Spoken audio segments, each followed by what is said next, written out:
വയ്ക്കാൻ പോകുന്നത് ഒരു തെരച്ചി കറിയാണ് കേട്ടോ. നമ്മളിവിടെ തെരച്ചി എന്നാണ് ഇതിനെ പറയുന്നത്.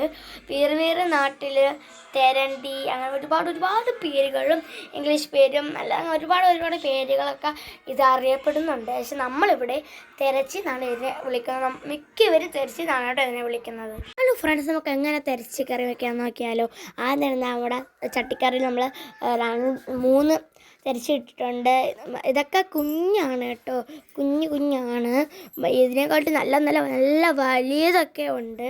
പക്ഷെ നമുക്കെപ്പോഴും കിട്ടാറുള്ളത് ചെറുതോ അതിനെക്കാട്ടി കുറച്ച് വലുത് അങ്ങനെയൊക്കെയാണ് കേട്ടോ കിട്ടാറുള്ളത്. നമുക്ക് തെരച്ചിയൊക്കെ എടുത്തിവിടെ വച്ചിട്ടുണ്ട്. തെരച്ചീൻ്റെ വായ കട്ട് ചെയ്യുക, 4ആയിട്ട് മുറിക്കുക. പിന്നെ നമ്മൾ ചൂരയ്ക്കൊക്കെ തൊലി കുറച്ച് മുറിക്കും പോലെ ഇങ്ങനെ കുറച്ച് തൊലി മാറ്റി കളയുക. പിന്നെ കുഞ്ഞു പീസായിട്ട് അതിനടുത്ത് നന്നായിട്ട് കഴുകിയെടുക്കുക കേട്ടോ. പിന്നെ ചാമ്പലോ എനിക്ക് വേറെ എന്തെങ്കിലുമൊക്കെ കൈ തേച്ചിട്ടാണ് പണ്ടുള്ളവർ ഇതിൻ്റെ ഇങ്ങനെ മുറിക്കുന്നതെന്ന് പറഞ്ഞിട്ടുണ്ട്. ചറുവെന്ന് പറഞ്ഞിട്ടുണ്ടെന്ന് പറഞ്ഞു. അപ്പോൾ അതൊക്കെ നമ്മളിതാ ഇവിടെ നന്നായിട്ട് കുഞ്ഞു പീസായിട്ട് അരിഞ്ഞ് നല്ല കുറേ വെള്ളത്തിലിട്ട് നന്നായിട്ട് കഴുകി എടുത്തിട്ടുണ്ട്. അതിന് അരപ്പിന് വേണ്ടത് ആവശ്യത്തിനധികം തേങ്ങ, പിന്നെ കുറച്ചധികം വേണം കേട്ടോ. തേങ്ങയും കുരുമുളക്, പൊടിക്കാത്ത കുരുമുളക്, മഞ്ഞൾപ്പൊടി, പിന്നെ എല്ലാത്തിൻ്റെയും കൂടെ കുറച്ച് ആവശ്യത്തിന് മാത്രം കുറച്ച് പുളിയും ചേർത്ത് 2-3 ചെറിയ ഉള്ളി. പിന്നെ ഉള്ളിയൊക്കെ ഇങ്ങനെ നന്നായിട്ട് കുഞ്ഞു പീസായിട്ട് അരിഞ്ഞ് ഇട്ട് കുറച്ച് പുളിയൊക്കെ ഇങ്ങനെ ഇട്ട് നമ്മൾ റെഡിയാക്കി വെക്കണം. എന്നിട്ട് നമ്മുടെ തോരൻ വയ്ക്കില്ല, അല്ലെങ്കിൽ നമ്മൾ മീൻകറിയൊക്കെ വയ്ക്കാൻ ചട്ടി എടുത്ത് വയ്ക്കുക. എന്നിട്ട് അതിനകത്ത് വെളിച്ചെണ്ണ ഒഴിക്കുക. ആ വെളിച്ചെണ്ണ ചൂടാവണം, അവരെ വെയിറ്റ് ചെയ്യുക കേട്ടോ. ഞാൻ ഇതൊക്കെ ചുമ്മാ കാണിച്ചതന്നെ ഉള്ളത്, മാറ്റി എടുത്ത് വെക്കണം കേട്ടോ. പിന്നെ ചൂടായപ്പോൾ നമ്മുടെ നേരത്തെ മാറ്റി വെച്ചിരുന്ന ചെറിയ ഉള്ളി, പുളിയില്ലേ, ഇത് രണ്ടും ഇട്ട് നന്നായിട്ട് അവിടെ ഇരുന്ന് ചെറുതായിട്ടൊന്ന് മൂക്കും. അപ്പോഴത്തേക്ക് നമ്മൾ ബാക്കി ഉണ്ടായിരുന്ന കുരുമുളക്, തേങ്ങയും മഞ്ഞൾപ്പൊടിയൊക്കെ ഇട്ട് വെച്ചിട്ടുണ്ട്. അതെല്ലാം കൂടെ അങ്ങോട്ട് തട്ടി കൊടുത്തിട്ട് നന്നായിട്ട് അങ്ങോട്ട് പിന്നെ ഇളക്കിയെടുക്കുക. ഇത് വറുത്തെടുക്കുന്നതാണ് കേട്ടോ.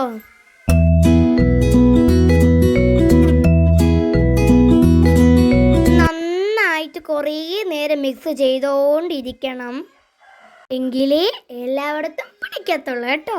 അങ്ങനെ മിക്സ് ചെയ്ത് കുറേ സമയം കഴിയുമ്പോൾ ഈ മഞ്ഞപ്പൊടി എല്ലാ തേങ്ങയിലും പൊടിച്ചിട്ട് നമ്മൾ എക്സ്ട്രാ മഞ്ഞപ്പൊടി ഇട്ട പോലെ കളർ വന്നിട്ടുണ്ട് കേട്ടോ.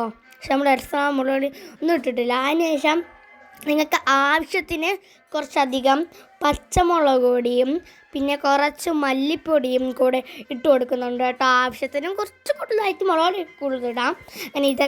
അങ്ങനെയൊക്കെ ഇട്ടിട്ട് നന്നായിട്ട് വീണ്ടും മിക്സ് ചെയ്യണം. മുളക് എല്ലായിടത്തും പിടിക്കണ്ടേ, അതിന് വേണ്ടിയാണ് കേട്ടോ. അങ്ങനെ നന്നായിട്ട് മിക്സ് ചെയ്ത് കൊടുക്കുന്നുണ്ട്. അങ്ങനെ കുറച്ച് കഴിഞ്ഞപ്പോൾ മഞ്ഞ കളർ മാറി ചുമപ്പ് കളറായിട്ട് വന്നിട്ടുണ്ട്. പിന്നെ കുറച്ച് നേരം കൂടെ കൈ വിടാതെ അങ്ങോട്ട് ഇളക്കിക്കൊണ്ടിരിക്കണം കേട്ടോ. അങ്ങനെ കുറേ നേരം ഇങ്ങനെ കൈ വിടാതെ ഇളക്കി കഴിഞ്ഞിട്ട് നമുക്ക് ഗ്യാസിൻ്റെ ഫ്ലെയിം ഓഫ് ചെയ്യാം. എന്നിട്ട് അത് അവിടെ തന്നെ വെച്ചിരിക്കണം കേട്ടോ. അവിടെ ഇരുന്ന് തന്നെ അത് കുറച്ചങ്ങോട്ട് തണുക്കുമല്ലോ.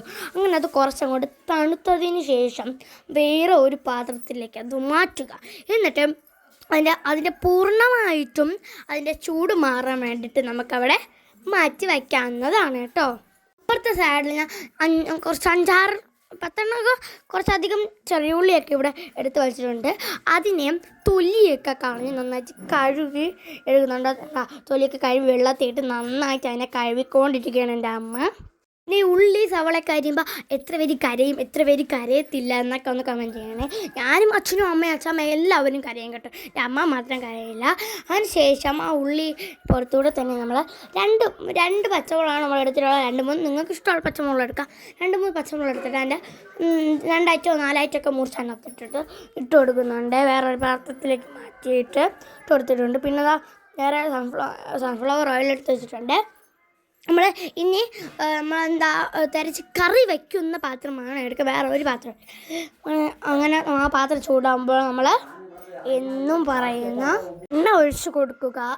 എണ്ണ ഒഴിച്ച് എല്ലായിടത്തും എണ്ണയാകുമ്പോൾ നന്നായി ചൂടാകുമ്പോൾ നമ്മൾ ഇട്ട് കൊടുക്കേണ്ടത് കടുകിട്ട് നന്നായിട്ടൊന്ന് പൊട്ടുമ്പോൾ നമ്മൾ നല്ല ആശാനായിട്ടുള്ള വറ്റൽമുളക് ഇട്ട് നന്നായിട്ടൊന്ന് പൊട്ടുമ്പോൾ നമുക്ക് കരിവേപ്പില ഇട്ട് കൊടുക്കാവുന്നതാണ്.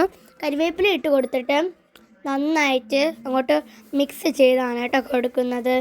പൊട്ട് കഴിക്കാൻ ഇനി പൊട്ടാൻ സാധ്യത ഉണ്ട്. നന്നായി മിക്സ് ചെയ്ത് പൊട്ട് കഴിയുമ്പോൾ നമ്മൾ മാറ്റി വെച്ചിരുന്ന ചെറിയ ഉള്ളി പച്ചമുളകും കൂടെ ഇട്ടിട്ട് നന്നായിട്ട് വീണ്ടും ഒന്ന് മിക്സ് ചെയ്ത് കൊടുക്കുക. നന്നായിട്ട് അങ്ങോട്ട് മിക്സ് ചെയ്യണം കേട്ടോ. കുറച്ച് നേരം ഇങ്ങനെ നമ്മൾ മിക്സ് ചെയ്തുകൊണ്ടിരിക്കണം. ആണെങ്കിൽ മാത്രം ശകലം ഉപ്പിട്ട് കൊടുക്കാം കേട്ടോ. എന്നതിന് വെച്ചാൽ നമ്മൾ അതിങ്ങനെ നന്നായിട്ട് മിക്സ് ചെയ്തുകൊണ്ടിരിക്കണം. അങ്ങനെ കുറേ നേരം ഇങ്ങനെ മിക്സ് ചെയ്തുകൊണ്ടിരിക്കുമ്പം ഇത് നമ്മുടെ ഉള്ളിയൊക്കെ കുറച്ചങ്ങോട്ട് വെന്തിട്ട് ഒരു ബ്രൗൺ ഷെയ്ഡുമാവും, അതങ്ങോട്ട് കുഞ്ഞാവും കേട്ടോ വെന്തിട്ട്. അങ്ങനെയൊക്കെ ആകുമ്പോൾ തുടങ്ങും തന്നെ നമ്മൾ നേരെ പോയി നമ്മുടെ വറുത്ത് തേങ്ങ മാറ്റി വെച്ചിരുന്നില്ല അതെല്ലാം കൂടെ മിക്സിക്കകത്തിട്ട് കുറച്ച് വെള്ളവും കൂടെ ഒഴിച്ച് നന്നായിട്ട് അരച്ചങ്ങോട്ട് പേസ്റ്റാക്കി മാറ്റി നമുക്കിവിടെ വയ്ക്കാം കേട്ടോ. എന്നിട്ട് നമ്മൾ കഴുകി വൃത്തിയാക്കി മാറ്റി വെച്ചിരുന്ന നമ്മുടെ തിരച്ച് കഷ്ണങ്ങളില്ലേ അതെല്ലാം കുറച്ചായിട്ട് നമ്മുടെ ഈ പാത്രത്തിലേക്ക് ഇട്ടിട്ട് കൊടുക്കാം കേട്ടോ. നമുക്ക് ഇതിൻ്റെയൊക്കെ അളവ് കൂട്ടുകയും കുറയ്ക്കുകയും എന്തുവാണെങ്കിലും ചെയ്യാം കേട്ടോ. നമ്മളിങ്ങനെയാണ് ചെയ്യുന്നത്. അങ്ങനെ തേച്ച് എല്ലാം ഇട്ട് കൊടുത്തിട്ട് നന്നായിട്ടൊന്ന് മിക്സ് ചെയ്ത് കൊടുക്കുന്നുണ്ട് കേട്ടോ. ഇത് വേവുമ്പോൾ വളരെ കുഞ്ഞുമാവും, പിന്നെ അരപ്പായിരിക്കും കേട്ടോ കൂടുതലും ഉള്ളതും. നന്നായിട്ട് മിക്സ് ചെയ്ത് കൊടുക്കുന്നുണ്ട്. കുറച്ച് നേരം അങ്ങോട്ട് മിക്സ് ചെയ്തതിന് ശേഷം നമ്മൾ ഒരു അടപ്പ് വെച്ച് അതിനെ അടച്ച് വയ്ക്കുക. എന്നിട്ട് കുറേ നേരം കഴിഞ്ഞാണ് കേട്ടോ തുറക്കുന്നത്. നമ്മളെ തിരച്ചയൊക്കെ നന്നായിട്ട് വെന്തതിന് ശേഷം മാത്രം നമ്മൾ അടപ്പ് തുറക്കുക. അപ്പോഴത്തേക്ക് കണ്ട നല്ലൊരു മണവും അടിക്കും. എല്ലാവിടെ കുഞ്ഞിപ്പോൾ കുറച്ചല്ലേ ഉള്ളൂ. അതേപോലെ വെള്ളമൊക്കെ വറ്റിയിട്ടുണ്ടായിരുന്നു, എണ്ണയൊക്കെ വറ്റി നല്ല രസമുണ്ടായിരുന്നു. അങ്ങനെ അത് കുറച്ച് നേരം മിക്സ് ചെയ്തതിന് ശേഷം നമ്മൾ നേരത്തെ നമ്മൾ വറുത്തരച്ച് വെച്ചിരുന്ന അത് നമ്മൾ അരച്ചെടുത്തില്ലേ അത് മുഴുവൻ ഇതിനകത്തോട്ട് ഒഴിച്ചു കൊടുക്കുക. അതിൻ്റെ സൈഡിലൊക്കെ ഇരിക്കണ കുറച്ച് വെള്ളം ഒഴിച്ചിട്ട് കലക്കി നമുക്ക് വീണ്ടും ഒഴിച്ചു കൊടുക്കാവുന്നതാണ് കേട്ടോ.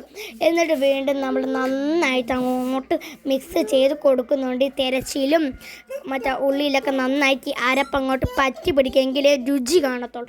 അതുകൊണ്ട് നന്നായിട്ട് മിക്സ് ചെയ്ത് കൊടുക്കുന്നുണ്ട്. എന്നിട്ട് അത്യാവശ്യത്തിന് ഉപ്പില്ലെങ്കിൽ കുറച്ച് ഉപ്പിട്ട് കൊടുക്കാവുന്നതാണ്.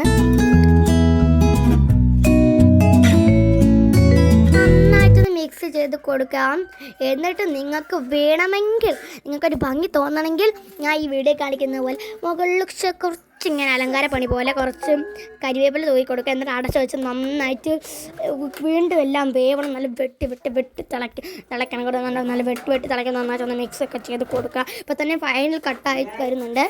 കുറച്ച് നേരം നന്നായിട്ട് തിളച്ചിട്ടും ഫ്ലെയിം കുറച്ച് വെച്ച് സിമ്മിലിട്ടിട്ട് കുറച്ച് നേരം അങ്ങനെ ഇത് കിടന്ന് ചെറുതായിട്ടൊന്ന് വെള്ളമൊക്കെ കുറച്ച് ഒഴിച്ചതിനെ കാട്ടി കുറച്ചങ്ങോട്ട് വറ്റി വരുമ്പോൾ നമുക്ക് ഇറക്കാം. നമ്മുടെ രുചികരമായിട്ടുള്ള നമ്മുടെ ഈ തിരച്ചിക്കറി ഇവിടെ റെഡി ആയിട്ടുണ്ട്.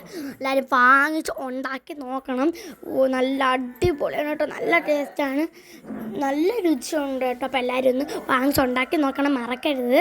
അപ്പോൾ എല്ലാവരും ഉണ്ടാക്കണം. ലൈക്ക്, ഷെയർ, സബ്സ്ക്രൈബ്, കമൻറ്റ് ആരും മറക്കരുത്. അപ്പോൾ ഇന്നൊരു കുഞ്ഞോടെ ഇത്രയുള്ളൂ. എല്ലാവർക്കും bye. Thank you for watching മുത്തുമണീസ്.